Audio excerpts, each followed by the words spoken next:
All right, strap in, everyone. Today's deep dive, it's all about setting you up for success in the business world. Business world, yeah, that's a big one. Lots to unpack there. Oh, absolutely. And we've got some great stuff lined up today. Articles, research, all sorts of things. Really gives you the tools you need. Like a toolkit. Exactly, a toolkit for business success. And hey, did you know, just a fun fact to kick things off, Amazon, the everything store. the everything store. It all started in a garage. Can you believe that? Jeff Bezos, just a mountain of books, and that's how it all began. It's crazy to think about, right? It is. It shows that even empires, they start with a simple idea, a focused idea. Humble beginning. Humble beginnings, exactly. So today, whether you're, dreaming of launching your own empire or just want to, step up your game at work, we're going to cover the fundamentals, those leadership strategies you need, and how to deal with, well, let's be honest, those inevitable challenges that pop up along the way. Challenges are part of the game, right? Oh, they are. They're part of the game. But we're going to figure out how to handle them, how to scale up and be successful. Yeah. So first things first, something that everyone talks about, but it's easy to kind of brush over. What's that? Having that clear vision, a clear mission for your business. Oh, that's crucial. It's like a compass. Especially, when you're just starting out. Exactly. A compass. It guides every decision you make. Every single one. And it's not just some fluffy statement you put on the wall, to look good. No, definitely not. Look at Tesla, for example. Their mission, it's not just, hey, let's build cool cars. It's to accelerate the world's transition to sustainable energy. Wow, that's big. It is big. And that shapes everything they do. What kind of cars they design, their marketing, everything. It's like every decision they make goes through this filter. Does this fit our mission? So if something doesn't fit the mission, it's out, no matter how tempting it might be. Out the window. It has to align with that core purpose. Wow, that's pretty strict. But okay, so we have our vision, and then what? Well, then you need to know who you're serving, right? A vision without an audience. That's like a concert with no fans. Empty seats. Sad. Exactly. And that's where market research comes in, figuring out who your audience is, what problems you're actually solving for them. So we're talking surveys, focus groups, all that good stuff. All of it. And don't forget about those online analytics. Data. You need that data to make informed decisions. Look at Nike, for instance. They didn't just say, hey, we're going to sell shoes. I mean, everyone needs shoes. True, but they went deeper. They built their whole brand around understanding athletes, their needs, their wants, what makes them tick. It was about connecting with their audience on a deeper level. So it's about understanding your customer, really getting into their heads. You got it. But having a vision and knowing your market, that's just the start. Before you jump in head first. You need a plan. Exactly. A solid business plan. Think of it like a roadmap. Okay, a roadmap to success. I like that. It needs to be comprehensive, though, like an architectural blueprint. You'll want that executive summary to hook people in, right? A deep dive into your market analysis, the nitty-gritty details about your product or service. But you did your research already. Yeah. So you've got that. Right. And of course, the big question, how are you going to make money? Those financial projections need to be solid. A money part. Always important. It is. And remember, this plan, it's not just a one-time thing. You don't just write it and forget it. Oh, so it's a living, breathing thing. It is. It's got to evolve as your business grows and as the market changes. Adaptation is key. Okay, so we've got our vision, we've done our research, and we've got our plan in place. What's next? Next, we got to talk about the people. The people. The people. Building your dream team. You can have the greatest idea in the world, but without the right people. It's going nowhere. Nowhere fast. Uh-huh. But finding those people, that's the tricky part. It is, especially when everyone's talking about, culture and skills. Which one matters more when you're building a team? Tough question. Honestly, skills, those can be taught, but cultural fit, that's something else. You need people who believe in your mission, in your values. They got to align with your company culture. So you're saying skills are important, but that cultural fit, that's like non-negotiable. Non-negotiable. You got to find people who vibe with your company's soul. Okay, but how do you attract those rock star individuals, the ones who are both skilled and a perfect fit for your culture.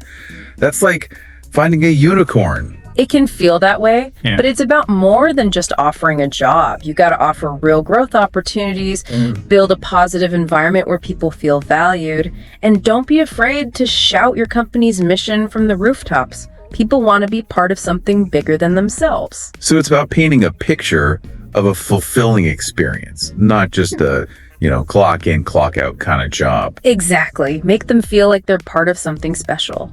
Okay, so you've got your dream team assembled. Everyone's excited. They believe in the mission. Then what? Well, then you got to make sure they can all work together effectively. Teamwork makes the dream work. It does. But that means mastering the art of communication? Communication. That's like communication 101, right? You'd think so, but it's where things can go wrong so easily, even in small teams. Miscommunication can sink the best laid plans. So how do we avoid that? How do we communicate better? Transparency is key. Don't hold back information that just creates distrust and confusion.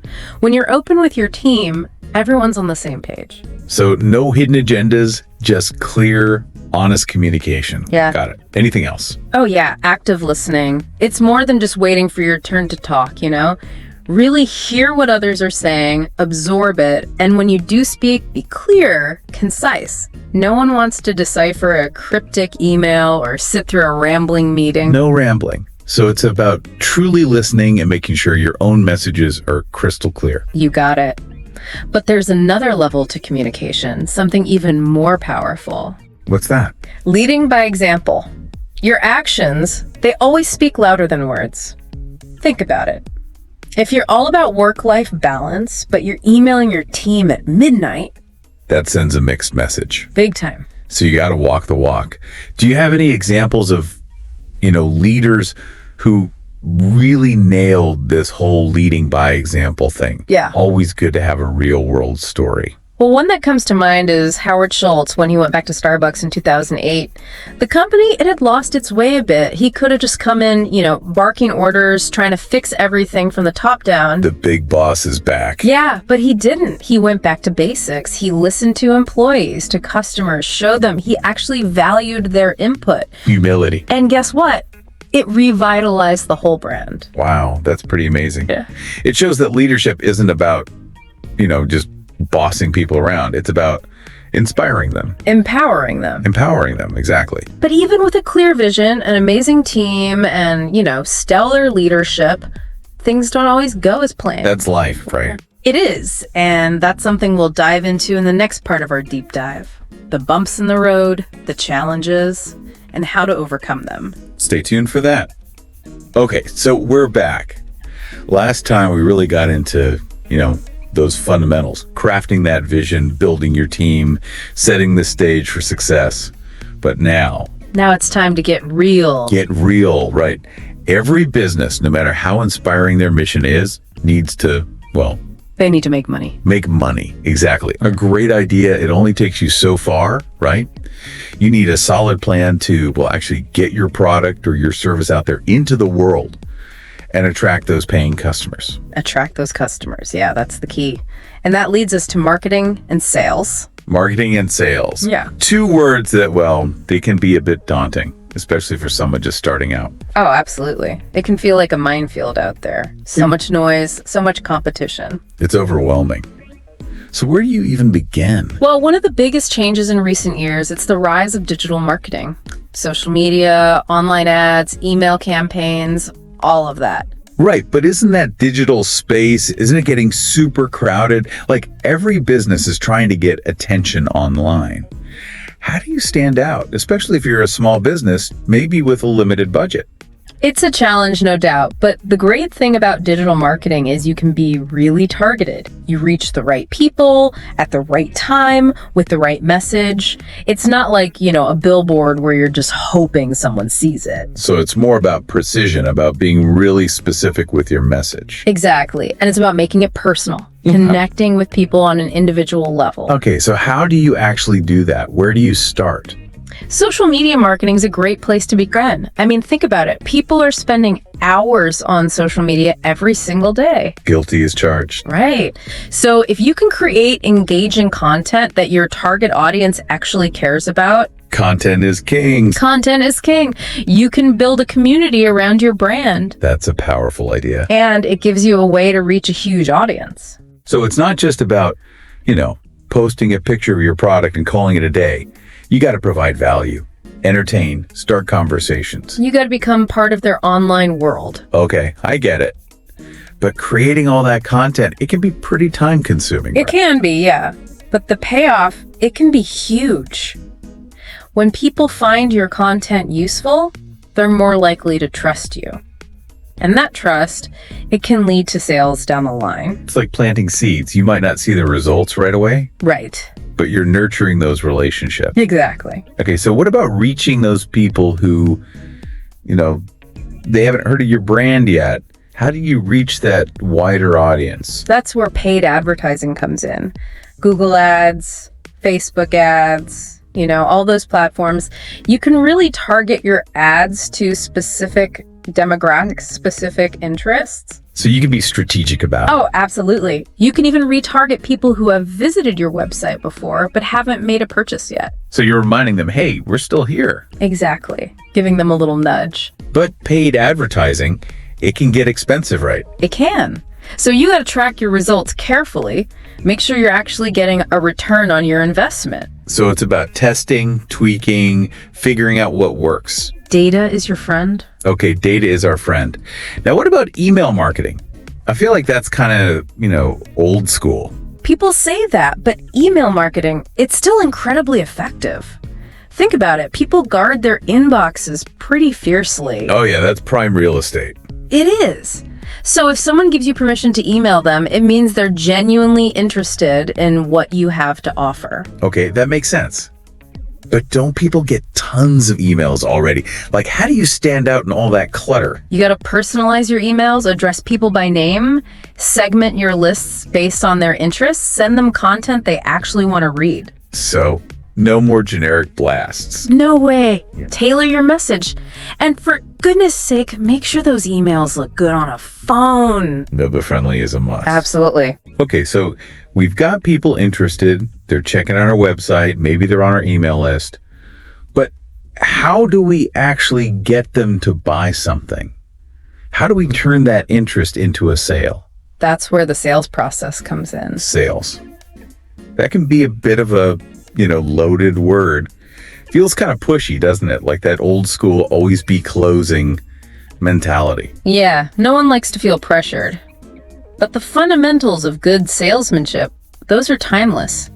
It's about understanding your customer's needs and positioning your product or service as the solution. So it's about actually helping people. Exactly. It's not just trying to, make a quick buck. The best salespeople, they listen more than they talk. They ask questions, they figure out what the customer's pain points are, and they build trust. So it's about being a consultant, a trusted advisor. Exactly. But even if you've got, the best product out there, the most amazing sales team, things can still go wrong, right? Oh, for sure. Even with a perfect marketing and sales strategy, there are a million things that can happen behind the scenes. Which brings us to operations. The heart of the business. It's the less glamorous side of things, for sure. But it's got to run smoothly for everything else to work. It's the backbone. But where do you even start? It feels so overwhelming. Start with the basics. Map out every process in your business. How do you take an order? How do you fulfill it? How do you handle customer inquiries? Once you understand how it all works. Or it doesn't work. Right. Then you can start streamlining things. So you're thinking about systems, about how all the pieces fit together. Exactly. But aren't there already tons of systems and software out there designed to do all this stuff? Oh yeah, tons of them. But the key is to find the tools that actually work for your business. Don't just jump on the latest trend. Figure out what's going to make your life easier. So it's about finding the right fit. The right fit. Not just the shiniest new toy, but even with the best systems in place, things can still go wrong, right? I mean, mistakes happen. They do. That's where problem solving comes in. So how do you handle those inevitable hiccups? Be proactive. Try to anticipate problems before they even happen. Create backup plans. And when things do go wrong, don't panic. Just stay calm, figure out what happened, and find a solution. So you got to be flexible, be able to adapt. Adaptability is key. But let's be honest, even with the smoothest operations, if you're not careful with your finances, It can all fall apart. it can all fall apart, right? Financial management, that's the lifeblood of any business. Absolutely. You can have the greatest product, the best team, amazing marketing, but if you're not managing your money wisely, You're in trouble. big trouble. So where do we even start? Financial management, it can feel so daunting. It can, but start with the basics. Create a budget, a realistic one, and stick to it. Track every dollar that comes in, every dollar that goes out. So it's about being really disciplined. Discipline is key. And be honest with yourself about your spending habits. No more impulse buys. Exactly.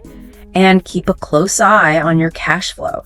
You need enough cash to cover your expenses, but also to invest in growth. Cash flow is king. Cash flow is king. But it's not just about saving money, it's about using it wisely. So think of your profits as fuel. Fuel to grow your business. Exactly. Reinvest those profits in areas that will help you expand, reach new markets. So be strategic with your spending. Absolutely. Make every dollar count. But even with the best financial planning in the world, there's always, that element of uncertainty in business. Things change constantly. Markets go up and down.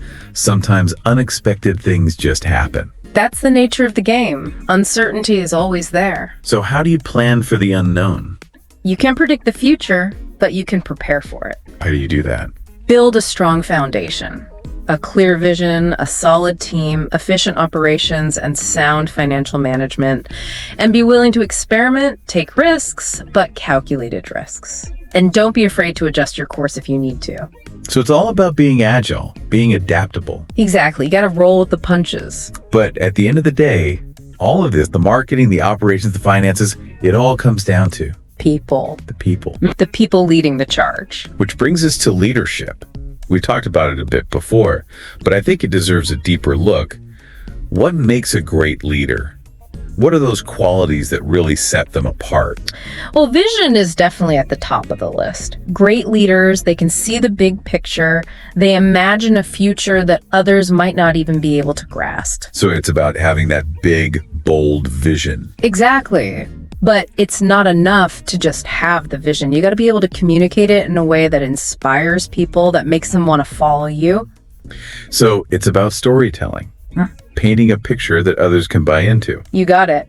But vision without action, it's just a daydream. Great leaders, they're doers. They roll up their sleeves, they get their hands dirty, and they lead by example. They inspire their teams through their own hard work and dedication. So you got to walk the walk, not just talk the talk. Exactly. Actions speak louder than words, always. But there's more to leadership than just vision and action. Communication is crucial. Right, communication. We talked about that before. It's essential. Great leaders, they communicate clearly, concisely, and transparently. They keep the teams informed. They set clear expectations. They give feedback regularly. So it's about being open, honest, accessible, not hiding away in some ivory tower. Exactly. But communication isn't just about talking. It's about listening, too. Really listening. Active listening. We talked about that too. It's so important. Great leaders, they truly hear what others are saying, even if they don't agree with it. So it's about creating a space for open dialogue. Exactly. Where people feel comfortable sharing their ideas, their concerns, even their disagreements. And it's about being empathetic. Right. Putting yourself in other people's shoes. Absolutely. Great leaders, they understand and share the feelings of their team members.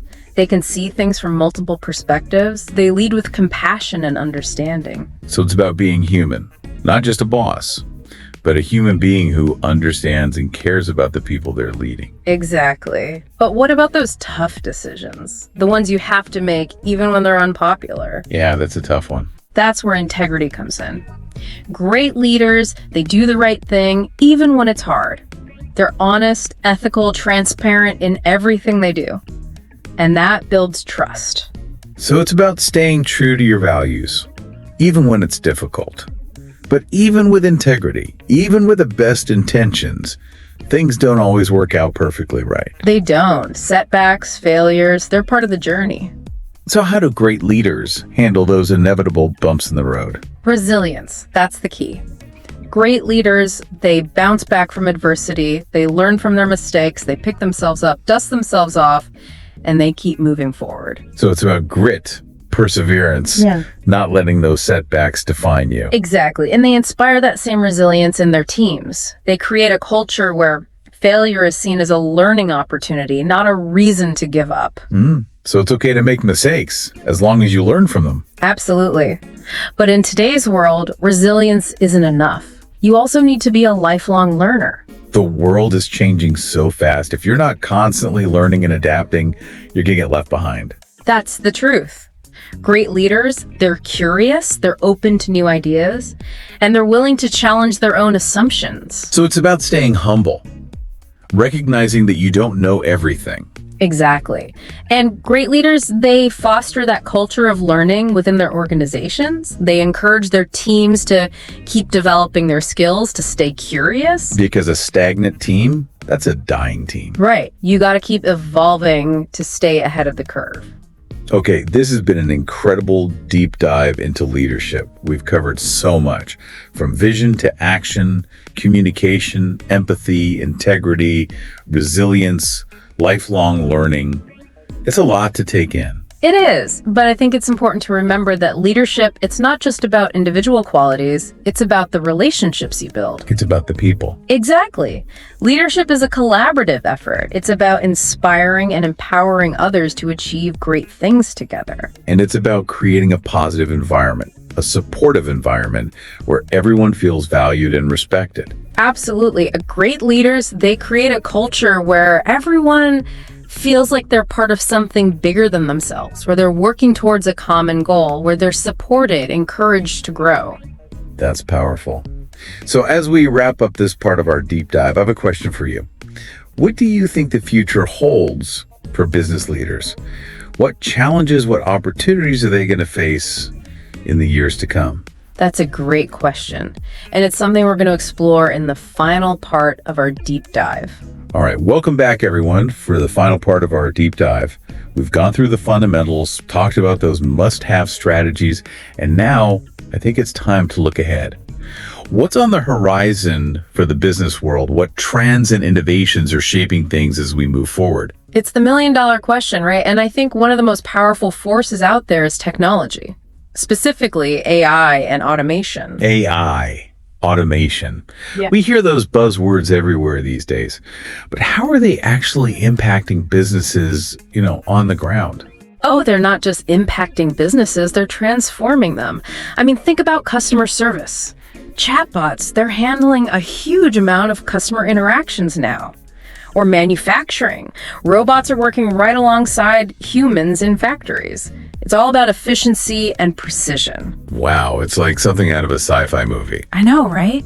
And even in finance, AI is helping businesses make those really complex decisions based on tons of data. It sounds like, well, if you're not embracing these technologies, you're going to get left behind. It's a risk, for sure, but there's a balance, right? We can't just become completely reliant on technology. What about the human element of business? That's a good point. We can't forget about the people. Exactly. It's not about replacing humans altogether. It's about using technology strategically. Like, think of it as a partnership. Humans, we bring the creativity, the strategic thinking. And AI, well, it can handle those repetitive tasks, crunch all those numbers. So it's about finding that sweet spot where humans and technology work together. Exactly. A perfect blend. Okay, so beyond this tech revolution, what other trends are you seeing out there? What's shaping the future of business? Well, one thing that's become undeniable is sustainability. It's not just a buzzword anymore. It's a core value for customers, investors, even employees. So businesses can't just ignore it anymore. They can't. I mean, consumers, they're making decisions based on a company's environmental and social impact. They're voting with their wallets. Makes sense. People care about where their products come from, how they're made. They do, and investors are looking for companies that are committed to sustainability because, well, they believe those companies are going to be more resilient in the long run, more profitable too. So sustainability is becoming a key differentiator. It sets companies apart. Absolutely. It's a competitive advantage. Okay, so we've got technology, we've got sustainability. Anything else on your radar? Oh yeah, another big one. The experience economy. The experience economy. It's the shift we're seeing where consumers are valuing experiences over material possessions. Yeah, I can see that. I mean, you can buy pretty much anything online these days. Yeah. But it's the experiences, those memories, the connections. Those are the things that really stick with you. Exactly. Businesses that can create those memorable experiences, whether it's through events or personalized service or just building a sense of community, those are the businesses that are going to stand out. So it's about going beyond just selling a product or a service. It's about creating something special, something that resonates with people on a deeper level. Okay, I like that. But all these trends we're talking about, technology, sustainability, the experience economy, I feel like they're all pointing to something bigger, like a shift in values. Oh, absolutely. And that brings us to what I think is one of the most important trends shaping business today, the rise of purpose-driven companies. Purpose-driven companies. We touched on this a bit before, but let's dig a little deeper. What does that really mean? Is it just about having a mission statement? It's more than just words on a page. It's about action. Purpose-driven companies, they weave their mission into every aspect of their business. They think about their impact on the world. They treat their employees fairly. They're engaged with their communities. They make decisions that align with their values, even if it's not the easiest or most profitable path. So it's about authenticity, walking the walk, not just talking the talk. Exactly. But the interesting thing is, more and more, we're seeing that businesses that prioritize purpose, they're actually more successful. Really? So doing good can actually be good for business. It can. They attract top talent, they build strong customer loyalty, and they create this sense of meaning and fulfillment that everyone feels. And so it's like this positive feedback loop. Purpose drives passion, passion drives performance, performance drives profit. Exactly. It's a win-win-win, and I think it's incredibly inspiring. It shows that businesses can be a force for good in the world while still being successful. I love that idea. So, given all these shifts we've talked about, the technology, sustainability, the experience economy, the rise of purpose, what advice would you give to entrepreneurs, to business leaders who want to not just survive, but thrive in this new world? Well, first and foremost, embrace change. Don't be afraid of it. Don't cling to those old ways of doing things. Be adaptable, be flexible, be willing to experiment. So don't be afraid to try new things, to pivot if you need to. Be open to new ideas. Exactly. And never stop learning. This world is changing so fast, you gotta stay curious. Seek out new knowledge, new perspectives. Challenge your own assumptions. Be a lifelong student. Exactly. And surround yourself with amazing people. Build a team that's talented, passionate, and shares your vision. Because you can't do it all alone. No one can. And finally, never give up on those dreams. The road to success, it's never a straight line, but with hard work, determination, and a belief in yourself, Anything is possible. anything is possible. This has been an incredible deep dive, really. We've talked about so much, from those core fundamentals to what the future holds, from crafting that initial vision to building your team. It's been quite a journey. It has. We've explored marketing, sales, the importance of operations, financial management, and of course, the ever-evolving landscape of leadership. But at the end of the day, I think the biggest takeaway is this. Business, it's about people. It's about building relationships, creating value, making a positive impact. And doing it all with integrity, with empathy, and always striving for excellence. So as we wrap up our deep dive, I want to leave you with this. The future of business, it's bright, it's full of possibilities. Embrace the challenges, learn from those missteps, and never stop believing in yourself and your power to make a difference. Keep learning, keep growing, keep reaching for those stars. Thanks for joining us on this adventure. We hope you found it valuable, inspiring, and remember, this is just the beginning. The best is yet to come.